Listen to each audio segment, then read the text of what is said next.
Vlogmas, Vlogmas. It's Vlogmas, Vlogmas. It's Vlogmas, Vlogmas, and it's time to celebrate. Yay!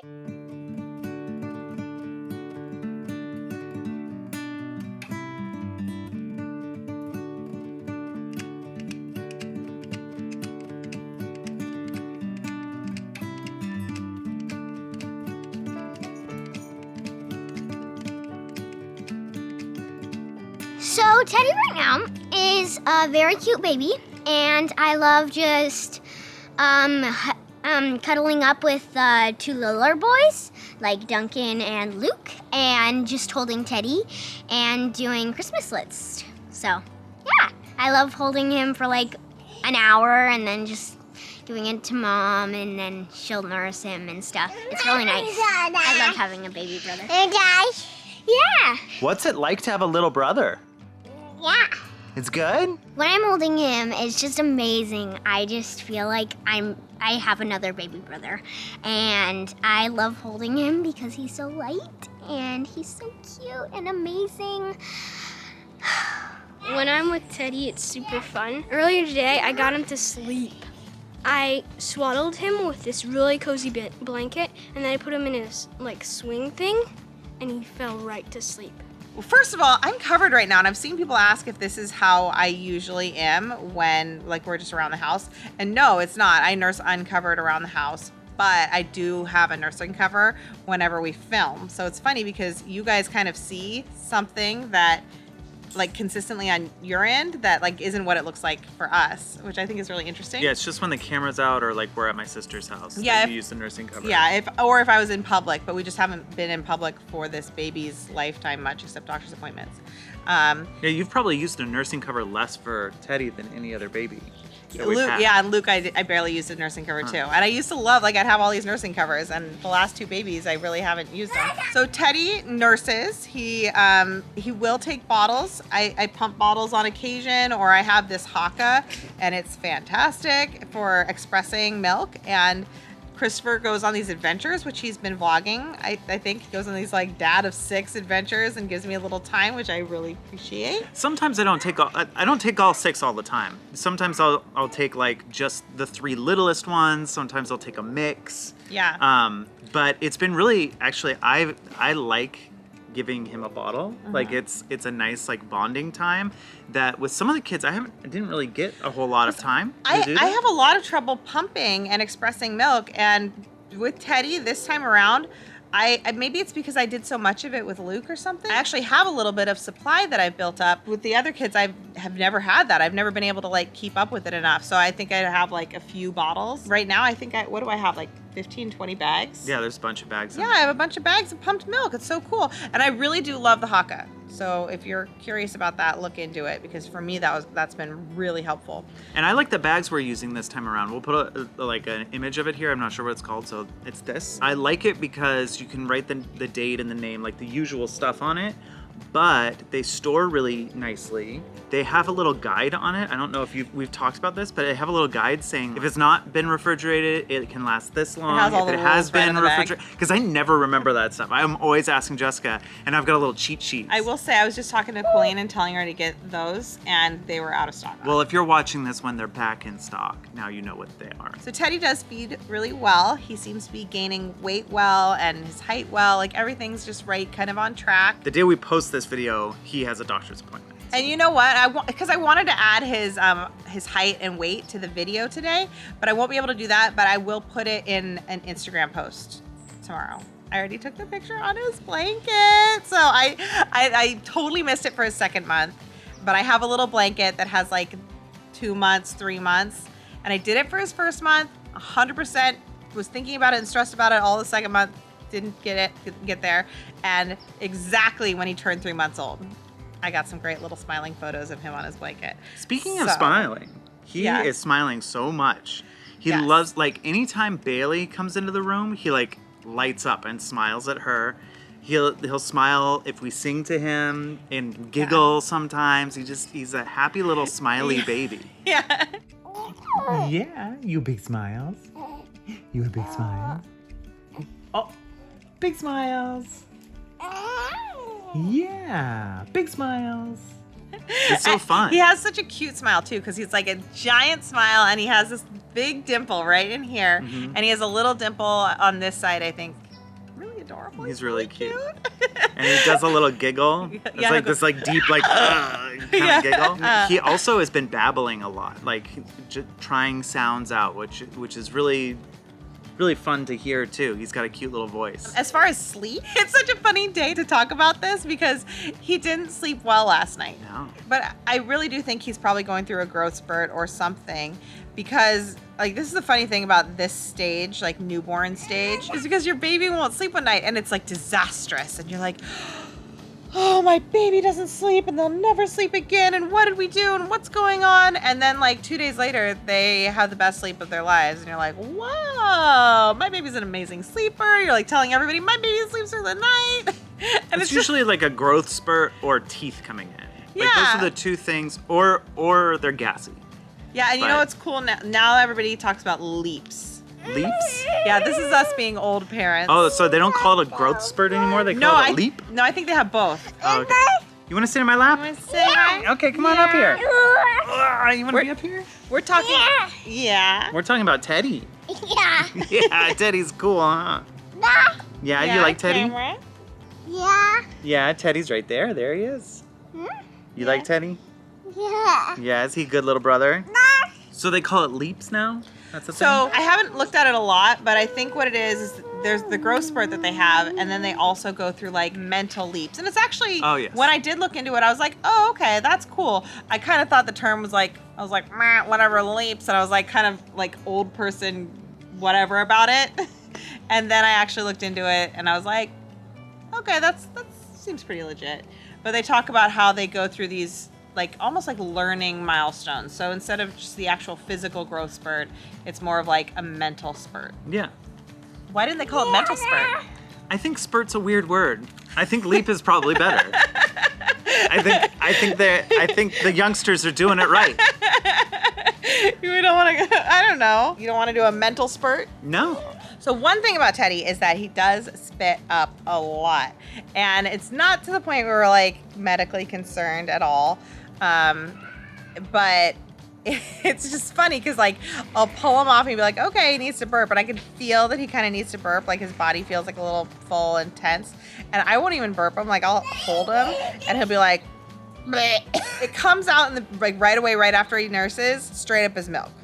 I always say he spurts. Yeah, he spurts. There you go. Yeah. Yeah, he'll have like just straight up milk that comes out. So it's very like a wet spit up, as opposed to like the thicker, it's been in his stomach for a long time spit up, which he also does. He does do that a lot, but it's not a problem. It's not like hard for him to do it, or like he doesn't seem uncomfortable, and he is getting enough food, and it's not like a lot. Like there's something called, I think it's pyloric stenosis, where it can actually be like a vomiting syndrome that they have, and It it's just sort of is. this is just like, bleh, and it's kind of a lot, and it's just, you know, we need a lot of burp cloths, we need a lot of like clothing changes. If I hand him to somebody who's gonna hold him, I'm always like, just so you know, he will spit up on you. You just have to be prepared for it though. Yeah. Like as long as you've got like a burp cloth or a swaddling something, you know, just something, maybe a spare shirt, Yeah. you're fine. But I just like people to know, like, definitely you will get spit up on. Like there's not a chance that he will not be spitting out. So, but he's very happy about it. That's the thing. Like, you know, all babies have like a gassiness to them, like different levels of gassiness. And I feel like a lot of times when a baby is really fussy, it's kind of the response to the gassiness. Teddy is like, yep, okay, that just came out of me, sure. I'd say overall Teddy is the most chill baby. Like he is really, really chill. You hold him and he's just kind of there and like enjoying life. Sometimes he'll fuss a little bit, but that's just because he's got like a burp or like a diaper that needs changing. Like it's a natural means for communication for a baby. But on the whole, he is such a chill little guy and just like going with the flow, having fun, smiling, and just being an awesome little dude. One thing that I think is interesting about him, though, is that he definitely likes warmth. Yes. With our other kids, it's never been so like obvious or pronounced. Teddy tends to sleep better if it's warm. So like if the heater's on in our room or in the car, he usually will fall asleep quicker and have like a deeper sleep in that scenario. Just like loves being kind of cozy, cuddled up in blankets and stuff. Whenever it's like he's a little fussy and we're like, what's going on? We're like, oh, well, maybe he's a little cold. Like, and that seems to really help him. So I love that because that's very me. And Christopher's side, no one can relate to that. Like, they're all very hot people and they like coldness. And so I'm always like huddled in a corner in a blanket whenever I go to like Colleen's house or something, just because I'm freezing. That house is so cold to me. And no one else feels that way. Like, I'm the only person that, like, I'm always under a blanket in there and still cold. And also in the car, like when Christopher and I drive, like he needs the air conditioner blasting on him, and I wish that I had a heater blasting on me at all times. So Teddy's like me like that. So he's my little cold buddy who wants to be warm and cozy. He's the most calm, like, he smiles all the time. He's so sweet. I love him so much. Oh, I love you, baby. Whenever I sing to him, he smiles. And he sings along too. He goes, right, baby? La la la la la la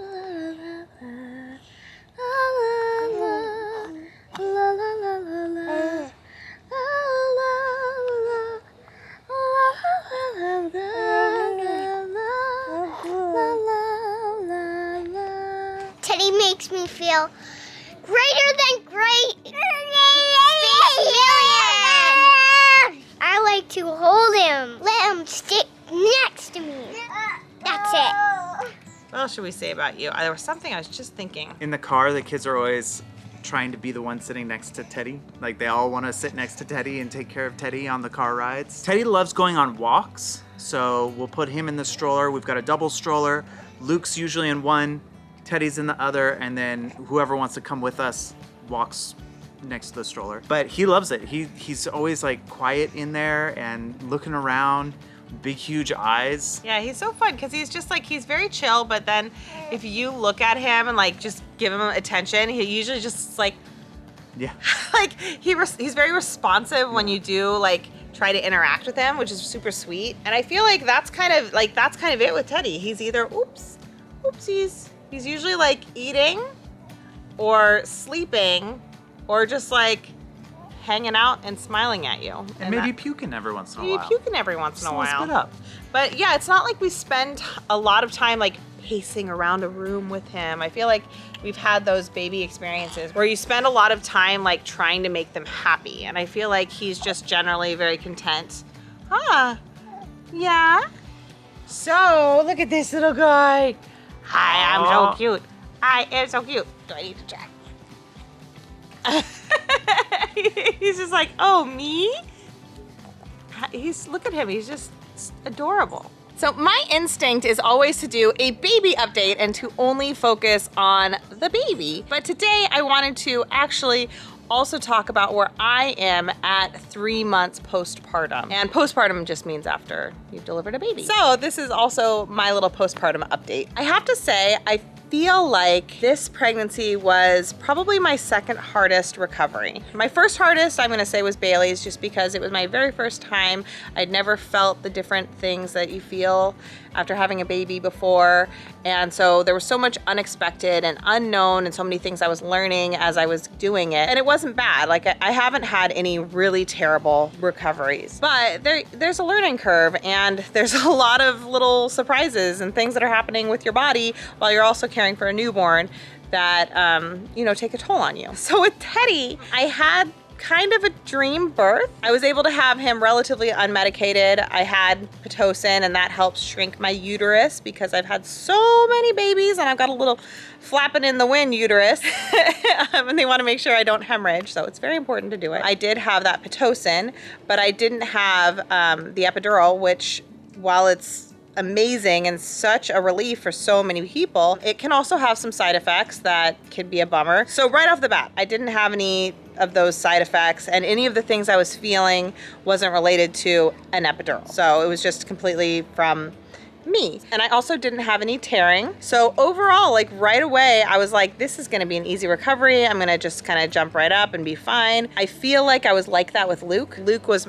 a very easy birth, very fast, kind of just like picturesque. I feel like the recovery was kind of the same. And thankfully, because we had other complications we were dealing with. He didn't breastfeed until he was 2 months old. I was dealing with like pumping and like figuring all that out with him. And also we didn't know if he was ever going to breastfeed. So it was kind of like a little bit of an emotional struggle when you're tired and having a baby. Like there's a lot going on with all that. So it was nice. I'm grateful there was that balance. The recovery and everything was easy because the baby stuff was more difficult. And this one was kind of the opposite because Teddy, you know, he latched right away.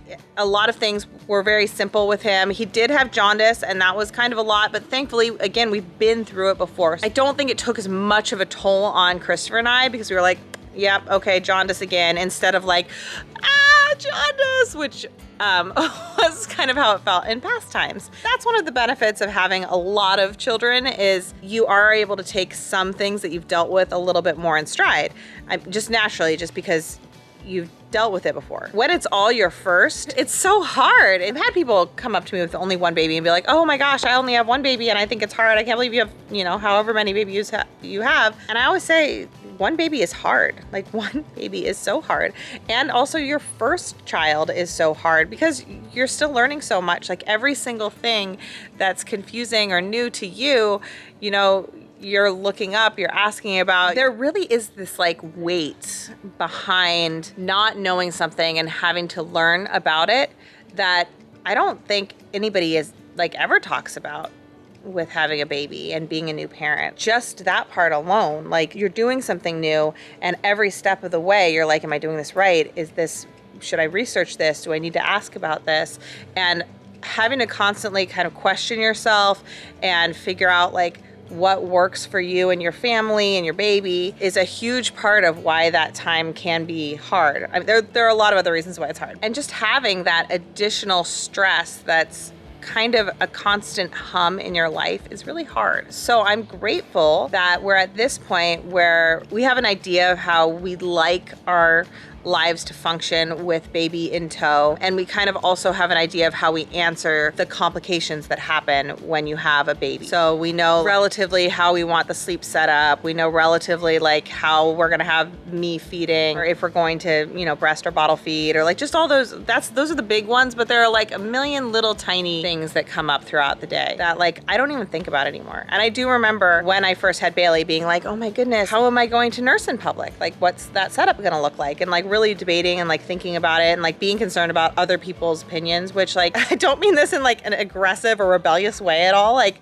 I honestly don't think about it anymore. Like it doesn't even, I just go, oh yeah, this is how I do it. Okay, like blop, baby on, okay, we're good. And that's how I do it. And it's just natural to me now. Like I just don't think about it. I feel like Christopher and I have definitely worked out a parenting rhythm together. And I love that about us. And I love doing this with him.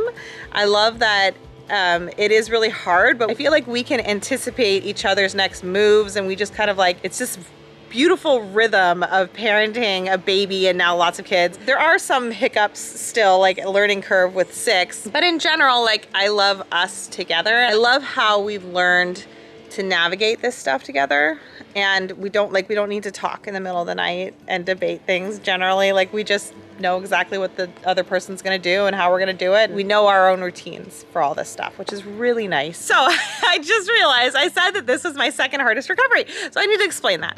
It's so hard to explain. Right away, and I think I said it in like right after the birth vlog, I think I talked about how my bottom hurt. It was like the bottom of my back, not my actual like bottom. As far as I know, I've never had hemorrhoids or anything, which is very typical in pregnancy, but I've never had that. It was my actual like back pain. I remember being in the hospital bed and right away just being like, this hurts so much. And the hospital bed was like very luxurious, very adjustable. It should have not hurt as badly as it did, or at least like I should have been able to figure out a way to adjust out of the pain that I was feeling. One of the things I wait for when I'm in my 3rd trimester is to like have the baby out and to not have the back pain that I always have in that time. This time I had the baby, the back pain was still there. And I was like, what is going on?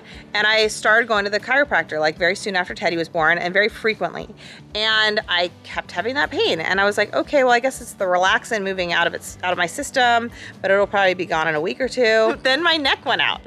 like I very easily, like I was nursing the baby and then the next morning, like it just kept happening in these cycles that I can't even describe it, but it was so bad. It was like really, really bad. Like my lower back would go out and then my neck would go out and then like my shoulder would go out and then my upper back would be a mess. And like really every 2 or 3 days I was having these new like major joint muscle like back issue. After like 4 or 5 weeks, I was like, maybe I'm just old now. Like, am I just aged?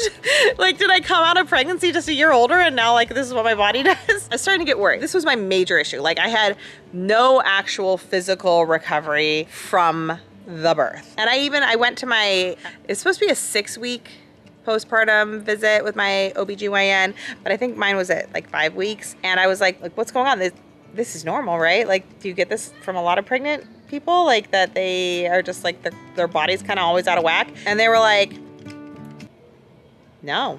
And I was like, really? I was really banking on this whole relaxing thing. And they were like, no, like maybe, but like if it's still not going away, like it should be getting better. Like you should be getting, and I was like, I know, I kind of thought so too. Oh my gosh. And then actually it did get better. That's the whole end of the story, but that it took a long time. It took like 6 to 8 weeks of very bad back pain, a lot of chiropractor visits, all of my body kept going out of whack. I would nurse the baby and sit and like something was totally messed up. What my chiropractor did tell me to do was to like stack up my boppy pillows. So I wasn't just using one, I was using 2.